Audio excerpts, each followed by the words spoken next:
Pagmantinir kan marhay na physical as in mental health sa paagi kan pagja-jump rope, pigtutulod kan sarong grupo nin jóvenes sa syudad nin Naga.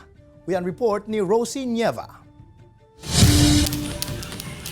Marhay na pisikal asin mental na salud. Ini ang advokasya kan sarong grupo nin jump rope enthusiast sa Camarines Sur na nabilog ngunyan na pandemya. Apwara sa pagiging full body workout kan jump roping asin rope flowing. Saro man subuot na klase nin fun and creative games na makakatabang sa pagbawas nin timbang asin pagpapakarahaya kan balanse kan lawas. Alagad kumpara sa ibang sports, ini mas madali asin accessible man subuot hulit sa ditsa ng espasyo sa harong ang kaipuhan. Ang rope flow naman, gumagamit siya ng mas mabigat na rope. And you don't need to jump. All you need to do is to move the rope into different directions and then your body should follow the rope. Huli sa humakan pandemya, nasa anong katao sana ang nagtitipon kada simana. In kaso man da pisikal na makaatindir, pigpo-post na sana subuot ninda online ang sa indang jump rope videos para mas makaingkaminar nin publiko.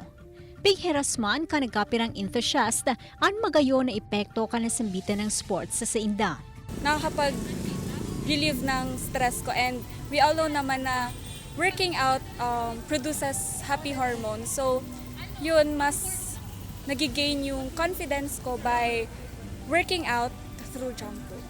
Nakatulong siya sa work ko kasi sobrang stressful ng work sa bank. Okay. Tapos yun ang naging parang diversion para ma-cope ko yung stress and anxiety. Sa presente, igwanang nasa 20 miyembro ang grupo na kinababalehan kan manlain-lain na propesyon asin edada.